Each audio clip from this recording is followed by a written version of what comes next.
하이. 네, 오늘도 루디아 서신을 통하여서 하루 엽니다. 오늘뿐만 아니라 이번 한 주도 그렇게 말씀을 통해서 하루하루를 시작하실 수 있는 우리 모든 루디아 청년들 다 되시길 소원하고 축복합니다. 여러분들, 예수님은 누구신가? 이 찬송가 다들 아시죠? 예수님은 누구신가 하는 그런 찬양의 내용을 가진 그런 노래입니다. 이 찬양은 이제 우리나라에서 선교사로서 활동을 하셨던 밀러 선교사님께서 만드신 찬양이에요. 1892년 11월 15일에 이 먼 조선 땅에 오셔서 아내 되시는 사모님 안나 사모님과 함께 이 땅에 오셨고 44년간이나 사역을 감당하셨던 분이시고 또 굉장히 위대한 족적을 한 가지 남기셨는데 우리가 모두 알고 있는 위대한 역사적 인물 도산 안창호 선생님을 길러낸 엄청나게 대단하신 분이시기도 합니다. 특별히 선교사님께서는 찬송가를 번역을 하는 일들을 많이 하셨어요. 우리나라의 이 말과 그리고 또 미국의 영어 같은 경우는 여러 가지로 어절이나 음절이 안 맞는 경우가 있다 보니까 이것을 탁탁탁 맞추는 그런 작업들이 필요했어요. 그러다 보니까 이 밀러 선교사님들이 해야 할 일들이 참 많았던 거죠. 그러던 어느 날 굉장히 안타까운 비극이 일어나게 됩니다. 결혼하신 지 6년 만에 사랑스러운 첫째 아이가 태어나게 되었는데 6달 만에 죽게 돼요. 얼마나 가슴이 찢어졌을까요? 지금 사명 감당하고 있는데 그런 안타까운 일이 생기게 돼요. 그러나 그 슬픔을 딛고 둘째를 출산을 하게 되는데 이번엔 하루 만에 죽게 돼요. 어떤 슬픔인지 가늠조차 되지가 않아요.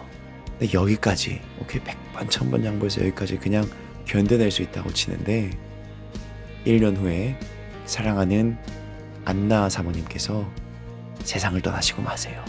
밀러 선교사님은 질문하지 않을 수가 없었던 겁니다. 어떤 질문이요? 예수님은 누구이신 건가?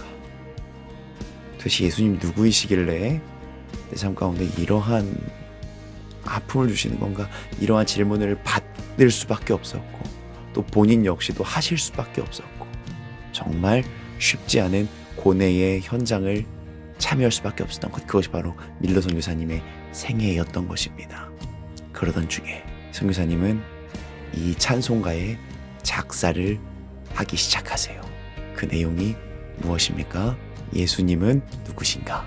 우는 자의 위로와 없는 자의 풍성이며 천한 자의 높음과 잡힌 자의 노임되고 우리 기쁨 되시네.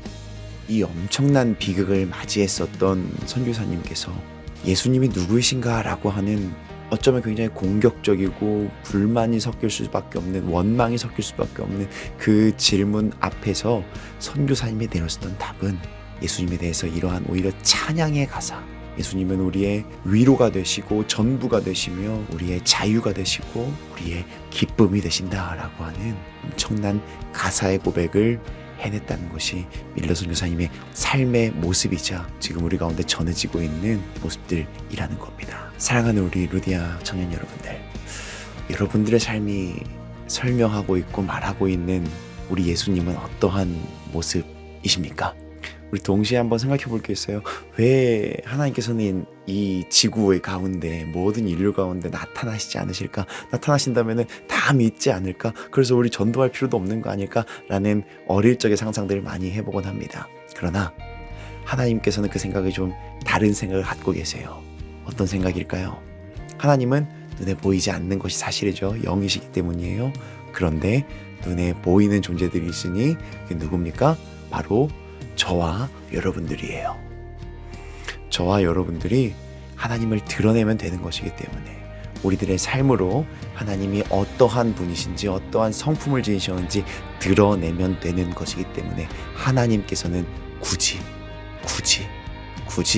모습을 보이실 것까지가 없는 거예요. 왜요? 우리가 있기 때문이에요. 사랑하는 우리 루디아 모든 청년 여러분들, 이번 한 주도 시작이 되어지고 있는 중에 있습니다. 많은 고민들이 있죠. 또 시작하시면서 많은 계획들, 이거 어떡하나 저거 어떡하나 많은 생각들이 있을 겁니다. 그러나 그 모든 생각과 고민 앞에서 우리 이 질문이 가장 먼저 선행이 되었으면 좋겠어요. 내 삶 가운데서 나타나실 예수님의 모습은 과연 어떠한 모습일까? 내 삶을 통해 드러나게 될 예수님의 모습은 세상이 보기에는 또 어떠한 모습일까? 이러한 고민과 질문이 우리의 여러분들의 삶 가운데 최우선으로 고민이 되었으면 좋겠습니다. 정말 어렵죠? 너무 부담스럽습니다. 그러나 우리는 마땅히 감당해야 되고 답을 내려야만 해요. 그렇기 때문에 우리 결단하는 겁니다. 하나님, 내 삶을 통해 하나님의 성품이 드러날 수 있도록 인도하여 주시옵소서. 하나님, 내 삶을 통해 예수님의 인격이 드러날 수 있도록 인도하여 주시옵소서. 하나님, 내 삶을 통하여서 성령 하나님의 살아계셔서 역사하시는 그 모든 것들이 드러날 수 있도록 인도하여 주시옵소서. 그렇게 내가 밟는 모든 땅에서 나를 통해 하나님을 볼 수 있도록 인도하여 주시옵소서. 사랑하는 우리 루디아 청년 여러분들, 이 부담스럽고 너무 어려워만 보이는 이 기도 제목, 우리 정말 나타내기에 자신도 없고 걱정이 먼저 앞서겠지만 그럼에도 우리 결단해보는 겁니다. 이번 한 주 그렇게 살아내보는 겁니다. 왜냐하면 그 모든 것들을 이뤄내실 존재는 내가 아니라 나를 하여금 넉넉하게 승리하게 만드실 성령 하나님이시기 때문에 우리는 그 하나님 붙잡고 나아가는 겁니다. 이번 한 주 가운데 여러분들을 통해 드러나실 예수님의 그 놀라운 모습, 하나님의 그 사랑, 은혜, 그것을 기대하시며 이번 한 주를 또 멋스럽게 장식해 나갈 수 있는 저와 여러분들에게 되길 소원합니다. 이번 한 주도 화이팅입니다. 화이팅! 이 주먹! 화이팅!